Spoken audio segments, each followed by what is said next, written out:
Assalamualaikum warahmatullahi wabarakatuh. Gimana nih kabarnya semua? Semoga kita semua selalu dalam lindungan Tuhan Yang Maha Esa ya. Amin. Alhamdulillahirabbil alamin, kita masih bisa berjumpa kembali dalam pertemuan kali ini, masih membahas tentang dokumen perdagangan. Dengan tujuan pembelajaran kita yaitu agar kita dapat menerapkan prosedur dan membuat kelengkapan dokumen perdagangan, baik itu dokumen perdagangan dalam negeri maupun dokumen perdagangan luar negeri, dengan tepat tentunya setelah kita mendapatkan materi kali ini. Pokok bahasan yang akan kita bahas ada 3. Yang pertama adalah perdagangan, yang kedua adalah dokumen perdagangan, dan yang ketiga adalah letter of credit. Untuk pokok bahasan yang pertama, kita telah membuat reviewnya, kita telah membuat videonya. Kalian bisa mereview kembali videonya dalam channel YouTube ini. Selanjutnya untuk pertemuan kali ini yang akan kita bahas adalah pokok bahasan yang kedua, yaitu tentang dokumen perdagangan. Dokumen perdagangan. Dokumen perdagangan ini dibagi atau dikelompokkan menjadi 3. Yang pertama adalah dokumen induk, yang kedua adalah dokumen penunjang, dan yang ketiga adalah dokumen pembantu. Apa sih dokumen-dokumen tadi? Dokumen inti adalah dokumen induk adalah dokumen inti yang dikeluarkan oleh Badan Pelaksana Utama Perdagangan Internasional yang memiliki fungsi sebagai alat pembuktian pelaksana suatu transaksi. Sedangkan dokumen penunjang adalah dokumen yang dikeluarkan untuk memperkuat atau merinci keterangan yang terdapat dalam dokumen induk, terutama faktur atau invoice. Lalu yang ketiga adalah dokumen pembantu, dokumen yang diperlukan untuk membantu para pelaksana untuk tugas lanjutan. Nah, apa aja sih dokumen-dokumen yang ada dalam dokumen induk, dokumen penunjang, dan dokumen pembantu? Yuk kita simak lebih jauh. Dokumen induk. Nah, di sini untuk dokumen induk itu ada 4, dibagi menjadi 4. Yang pertama adalah letter of credit, bill of lading, faktur atau invoice, dan dokumen polis asuransi.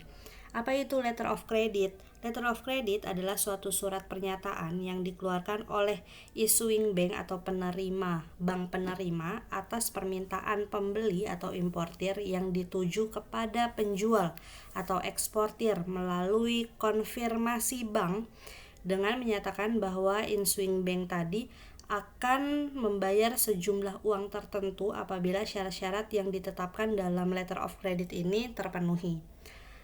Untuk bill of lading adalah surat tanda terima barang yang telah dimuat di dalam kapal, yang juga merupakan tanda bukti kepemilikan barang dan juga sebagai bukti adanya kontrak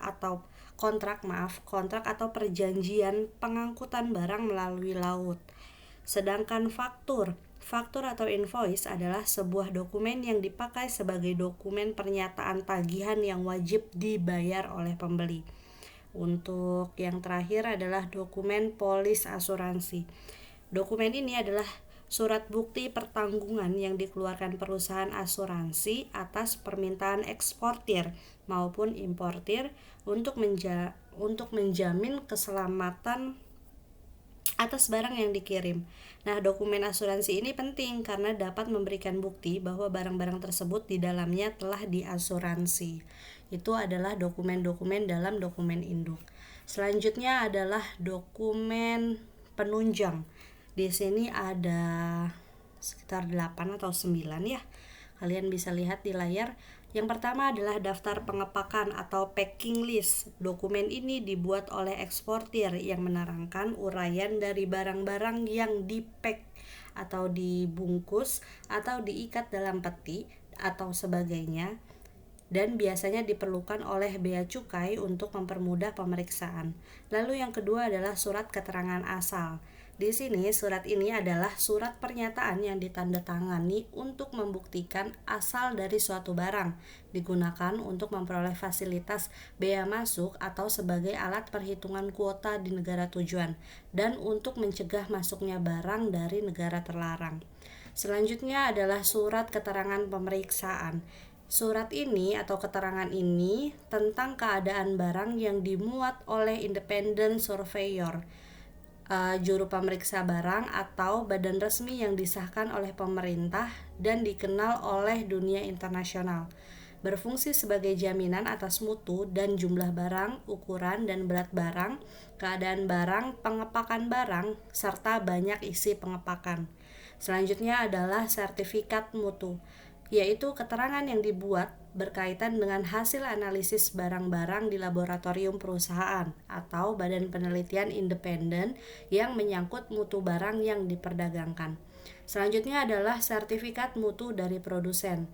Nah, sertifikat ini atau dokumen ini juga menunjukkan keterangan mengenai barang yang diproduksi oleh produsen yang membawa merek dagangnya.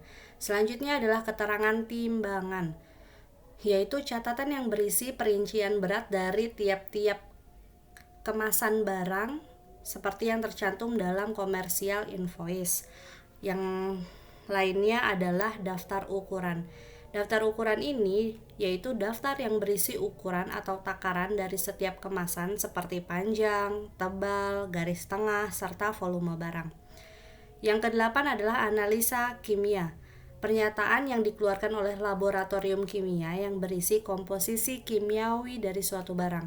Dokumen ini juga menjelaskan tentang bahan-bahan dan proporsi serta kandungan bahan yang terdapat dalam barang yang diharuskan pemeriksaannya. Yang terakhir adalah wesel. Wesel ini adalah sebuah alat pembayaran yang memberikan perintah yang tidak bersyarat dalam bentuk tertulis yang ditujukan oleh seseorang kepada orang lain. Itu adalah dokumen-dokumen penunjang dari dokumen perdagangan.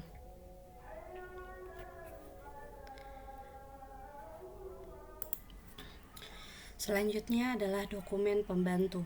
Nah, di sini untuk dokumen pembantu dibagi menjadi 3, dikelompokkan menjadi 3. Yang pertama adalah instructional manual. Instructional manual ini adalah keterangan terinci mengenai tata cara dan tata kerja suatu alat termasuk uraian proses pembuatannya. Lalu yang kedua adalah layout. Nah, layout ini adalah gambar denah tata letak mesin dalam pabrik yang susunannya disesuaikan dengan proses produksi dan tujuannya adalah untuk memperoleh efisiensi dan produktivitas yang optimal pada saat produksi. Yang terakhir dalam dokumen pembantu adalah browser atau leaflet. Nah, browser ini adalah buku kecil yang berisi keterangan mengenai suatu produk. Nah, di sini sudah dijelaskan mengenai dokumen-dokumen yang terkait dari dokumen induk, dokumen penunjang, dan dokumen pembantu. Untuk pertemuan yang akan datang kita akan membahas tentang letter of credit. Lalu bagaimana mekanisme pembayaran dari letter of credit. Sampai di sini dulu perjumpaan kita. Semoga apa yang kita pelajari hari ini dapat terserapkan, dapat dimengerti oleh kita semua. Kalian bisa mereview kembali video ibu sebelumnya agar pemahaman kita tentang perdagangan lebih dalam lagi, atau kalian bisa mencari referensi lain dari berbagai sumber. Terima kasih. Assalamualaikum warahmatullahi wabarakatuh.